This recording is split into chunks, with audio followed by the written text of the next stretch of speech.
दस दिए कि इस वेले वीकेंड लॉकडाउन खत्म होने मगरों सब तो वध प्रभावित 5 ਜ਼ਿਲ੍ਹਿਆਂ 'ਚ ਅੱਜ ਦੇ ਨਿਯਮ जो बदल दिते गए ने। गैर जरूरी समान वालियां 50% दुकानां जो ने ਉਹ खुलणगियां।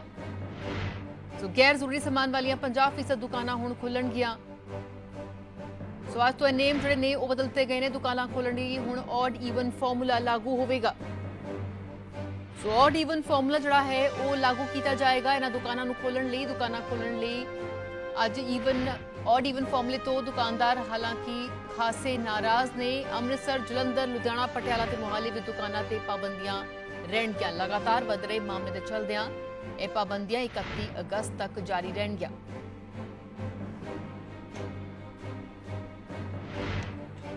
गैर जरूरी समान वालियां 50% दुकानां ਜਿਹੜੀਆਂ ਨੇ ਉਹ खुलणगियां। दुकानां खोलण ਲਈ ਹੁਣ ऑड ਈਵਨ ਫਾਰਮੂਲਾ लागू होवेगा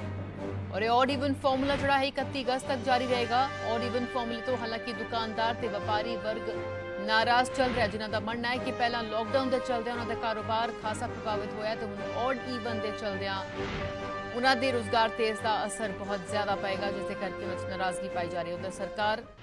ਵੱਲੋਂ ਇਹ ਸਖਤੀ ਇਸ ਲਈ ਕੀਤੀ ਗਈ ਹੈ ਕਿਉਂਕਿ ਲਗਾਤਾਰ ਕੇਸਿਸ ਵਧ ਰਹੇ ਨੇ ਔਰ ਜਿਸ ਤਰ੍ਹਾਂ ਨਾਲ ਬੇਤਹਾਸ਼ਾ ਵਾਧਾ ਪੋਜ਼ਿਟਿਵ ਕੇਸਿਸ ਦੇ ਵਿੱਚ ਹੋਇਆ, ਜਿਹੇ ਵਿਚਕਾਰ ਇਹ ਸਖਤੀ ਕਰਨ ਦਾ ਫੈਸਲਾ ਸਰਕਾਰ ਵੱਲੋਂ ਕੀਤਾ ਗਿਆ ਹੈ। ਜੋ ਗੈਰ ਜ਼ਰੂਰੀ ਸਮਾਨ ਵਾਲੀਆਂ 50% ਦੁਕਾਨਾਂ ਹੀ ਖੁੱਲਣਗੀਆਂ। ਦੁਕਾਨਾਂ ਖੋਲ੍ਹਣ ਲਈ ऑड ਈਵਨ ਫਾਰਮੂਲਾ ਲਾਗੂ ਹੋਵੇਗਾ। ਔਰ ਸਾਡੇ ਨਾਲ ਪਤਰਸ ਮਸੀਹ ਇਸ ਵੇਲੇ ਜੁੜ ਚੁੱਕੇ ਨੇ। ਪਤਰਸ, ਜਿੱਥੇ ਕਿ ਸਰਕਾਰ ਵੱਲੋਂ ਹੁਣ ਇਹ ਸਖਤੀ ਕੀਤੀ ਗਈ, ਨਵੇਂ ਨੇਮ ਲਾਗੂ ਕੀਤੇ ਗਏ ਨੇ, ऑड ਈਵਨ ਫਾਰਮੂਲਾ ਜਿਹੜਾ ਹੈ ਉਹ ਲਾਗੂ ਕੀਤਾ ਜਾ ਰਿਹਾ ਹੈ, ਲੇਕਿਨ ਦੂਜੇ ਪਾਸੇ ਜੋ ਦੁਕਾਨਦਾਰ ਨੇ, ਵਪਾਰੀ ਵਰਗ ਹੈ, ਉਹ ਖਾਸਾ ਇਸ ਤੋਂ ਨਾਰਾਜ਼ ਹੈ। ਕੀ ਤਸਵੀਰ ਇਸ ਵੇਲੇ ਨਜ਼ਰ ਆ ਰਹੀ ਹੈ ਜਿਸ ਨਾਲ ਹੁਣ ਨਵੇਂ ਨੇਮ ਲਾਗੂ ਕੀਤੇ ਗਏ ਨੇ?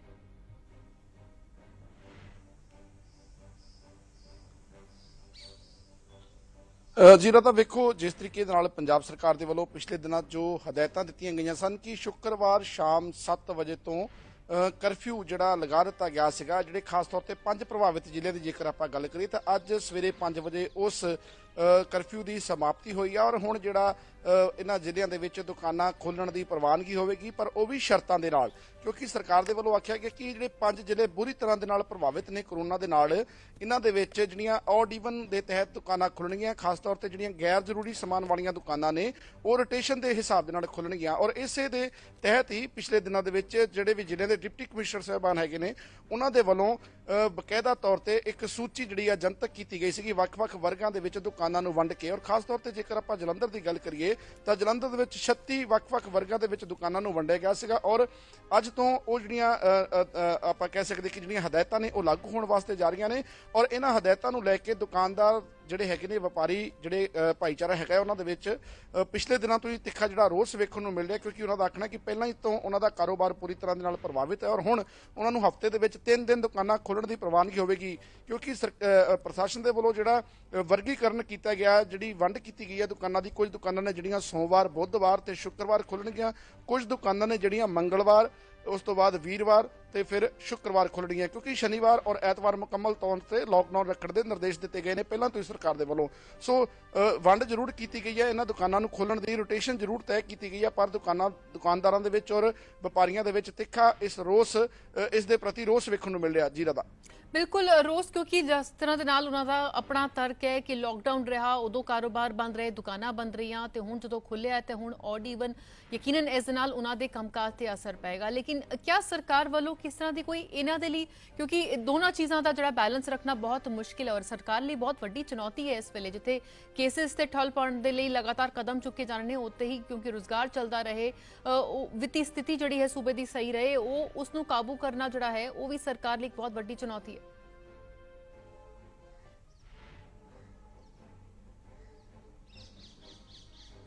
बिल्कुल राधा, इस विच कोई शक नहीं है, क्योंकि व्यापारी और कारोबारी जिहड़े आ उन्हां दे मन दे विच इस गल नूं लैके तां सब तो वड्डा रोस है कि सरकार दे वल्लों वार-वार निर्देश तां सुणाए जांदे आ, पाबंदियां तां लगाईआं जांदियां ने, पर जिथों तक राहत की गल है जां कोई रियायत देण दी गल है उस बारे कदे भी जिक्र नहीं किया जाता। खास तौर पर क्योंकि जलंधर दे विच असीं खड़े और जलंधर खेडां दे समान नूं लैके पूरी दुनिया दे विच जाणिया जाण वाला जिहड़ा जिला है जां शहर है और जलंधर दे जेकर खेडां दी इंडस्ट्री की गल करिए तो खेड कारोबारी बुरी तरह दे नाल नाराज ने, निराश ने, क्योंकि उन्हां दे वल्लों आख्या जा रहा कि ਸਰਕਾਰ ਦੇ ਵੱਲੋਂ ਸਾਡੇ ਵੱਲੋਂ ਐਡਵਾਂਸ ਟੈਕਸ ਵੀ ਲੈ ਲਏ ਜਾਂਦੇ ਨੇ, GST ਵੀ ਲੈ ਲਿਆ ਜਾਂਦਾ, ਵੈਟ ਵੀ ਲੈ ਲਿਆ ਜਾਂਦਾ, ਪਰ ਜਦੋਂ ਸਾਨੂੰ ਰਿਆਇਤ ਦੇਣ ਦੀ ਗੱਲ ਆਉਂਦੀ ਹੈ ਸਰਕਾਰ ਉਸ ਦਾ ਕਿਤੇ ਵੀ ਜ਼ਿਕਰ ਨਹੀਂ ਕਰਦੀ। ਪਾਬੰਦੀਆਂ ਜ਼ਰੂਰ ਲਗਾਈਆਂ ਜਾਂਦੀਆਂ ਨੇ, ਪਰ ਜਿੱਥੋਂ ਤੱਕ ਜਿਵੇਂ ਮੈਂ ਪਹਿਲਾਂ ਆਖਿਆ ਕਿ ਕਾਰੋਬਾਰੀ ਔਰ ਵਪਾਰੀ ਹੈਗੇ ਨੇ ਉਹ ਇਹਨਾਂ ਪਾਬੰਦੀਆਂ ਤੋਂ ਨਾਖੁਸ਼ ਹੈਗੇ ਨੇ। ਹਾਲਾਂਕਿ ਸਰਕਾਰ ਦੇ ਵੱਲੋਂ ਕੋਸ਼ਿਸ਼ ਇਹ ਕੀਤੀ ਜਾ ਰਹੀ ਹੈ ਕਿ ਕਰੋਨਾ ਦਾ ਜਿਹੜਾ ਪ੍ਰਕੋਪ ਵੱਧ ਰਿਹਾ ਉਸ ਨੂੰ ਠੱਲ ਪਾਉਣ ਵਾਸਤੇ ਇਹ ਕਦਮ ਚੁੱਕੇ ਜਾ ਰਹੇ ਨੇ, ਕਿਉਂਕਿ ਜਲੰਧਰ ਦੀ ਜੇਕਰ ਆਪਾਂ ਵਿਸ਼ੇਸ਼ ਤੌਰ ਤੇ ਗੱਲ ਕਰੀਏ ਤਾਂ ਜਲੰਧਰ ਦੇ ਵਿੱਚ ਪਿਛਲੇ 24 ਦਿਨਾਂ ਦੇ ਵਿੱਚ ਜਿਹੜੇ ਹੈ ਉਹ 2800 ਤੋਂ ਵੱਧ ਕੇਸ ਆ ਚੁੱਕੇ ਆ, ਜਦ ਕਿ ਜਦੋਂ ਤੋਂ ਕਰੋਨਾ ਸਟਾਰਟ ਹੋਇਆ, ਕਹਿਣ ਦਾ ਭਾਵ ਕਿ ਮਾਰਚ ਮਹੀਨੇ ਤੋਂ ਲੈ ਕੇ 31 ਜੁਲਾਈ ਤੱਕ ਤਕਰੀਬਨ 150 ਤੋਂ ਵੱਧ ਦਿਨ ਬਣਦੇ ਨੇ ਔਰ ਉਹਨਾਂ 150 ਦਿਨਾਂ ਦੇ ਵਿੱਚ 2400 ਮਰੀਜ਼ ਆਏ ਸੀ ਔਰ ਹੁਣ ਇਹਨਾਂ 23-24 ਦਿਨਾਂ ਦੇ ਵਿੱਚ 2800 ਤੋਂ ਵੱਧ ਮਰੀਜ਼ ਆ ਗਏ ਨੇ। ਸੋ ਕਿੰਨੀ ਤੇਜ਼ੀ ਨਾਲ ਕਰੋਨਾ ਫੈਲ ਰਿਹਾ ਇਹ ਗੱਲ ਦਾ ਤੁਸੀਂ ਆਪ ਅੰਦਾਜ਼ਾ ਲਗਾ ਸਕਦੇ ਹੋ। ਸਰਕਾਰ ਦਾ ਇਹ ਤਰਕ ਹੈ ਕਿ ਕਰੋਨਾ ਨੂੰ ਠੱਲ ਪਾਉਣੀ ਹੈ ਤਾਂ ਇਹ ਪਾਬੰਦੀਆਂ ਅਸੀਂ ਲਗਾ ਰਹੇ ਹਾਂ। ਦੂਸਰੇ ਪਾਸੇ ਵਪਾਰੀ ਔਰ ਕਾਰੋਬਾਰੀਆਂ ਦਾ ਇਹ ਤਰਕ ਹੈ ਕਿ ਠੀਕ ਹੈ ਅਸੀਂ ਤੁਹਾਡੀ ਗੱਲ ਦੇ ਨਾਲ ਸਹਿਮਤ ਹਾਂ, ਪਰ ਸਾਨੂੰ ਵੀ ਕੁਝ ਨਾ ਕੁਝ ਰਾਇਤ ਜ਼ਰੂਰ ਦਿੱਤੀ ਜਾਵੇ, ਕਿਉਂਕਿ ਪਹਿਲਾਂ ਤੋਂ ਹੀ ਆਰਥਿਕ ਮੰਦਹਾਲੀ ਦਾ ਸਾਹਮਣਾ ਕਰਨਾ ਪੈ ਰਿਹਾ। ਉਤੋਂ ਇਹਨਾਂ ਪਾਬੰਦੀਆਂ ਦੇ ਵਿੱਚ ਅਜਿਹੀਆਂ ਜਿਹੜੀਆਂ